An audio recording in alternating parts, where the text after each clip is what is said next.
it's not a one-time push.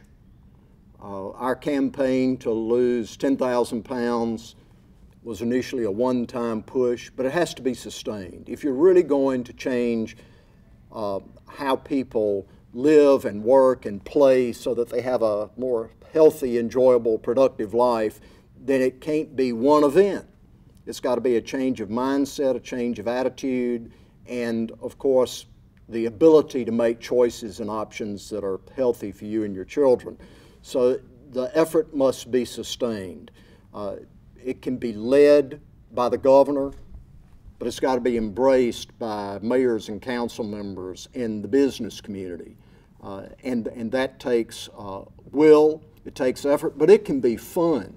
The people of Meridian had a good time competing with each other, one bank against another, one hospital against another, one group of doctors against another, of who can get in the best shape, lose the most weight, become a much more mobile, active business or community. And that essence of fun was also captured by the children, and hopefully it'll be sustained for not just one brief period of time in Meridian, but generationally sustained.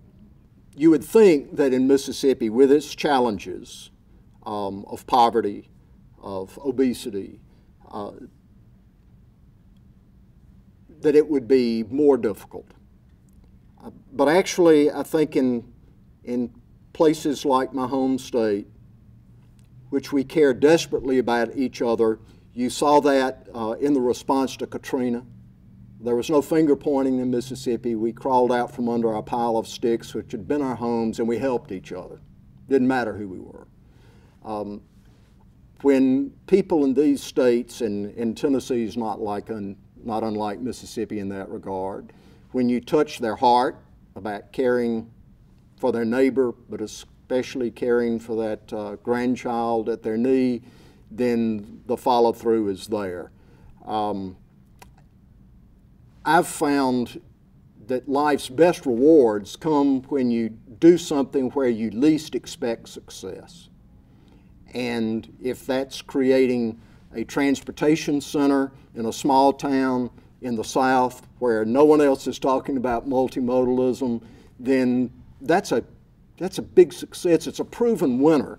And I found most communities have a personality just like a human being does. And a community can have an inferiority complex, and Meridian certainly had that years ago. And what we needed was a winner. We needed to believe in ourselves again, as our forefathers did at the turn of the last century when they really created what is downtown Meridian. We learned that lesson through saving our Navy base from base closure 3 times. We learned it from building the first transportation center of its kind in the South. We learned it from restoring great historic properties and giving them new life, not only for entertainment, but for people living in the downtown. And we also learned it as we began to approach ourselves, look in the mirror and say, is this what I want my grandson to feel and be for the future? So in taking on the challenge of obesity in a place where you might not expect it to succeed creates a special feeling, not only for you, but for the community. And I hope they've sustained that. You know, in the South, it's a cultural thing.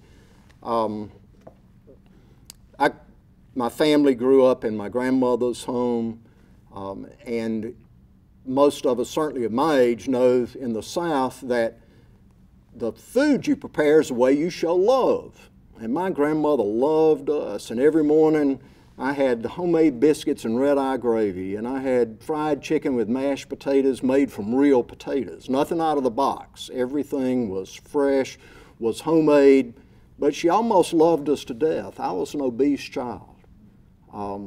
So I had to learn to make new choices about how I eat, because I want this body to last. Not just for me, but now I have grandchildren that I want to be healthy and spend hopefully the next 20, 30 years with those grandchildren. But I've got to change the choices I made as a child if I'm going to be healthy enough to do that.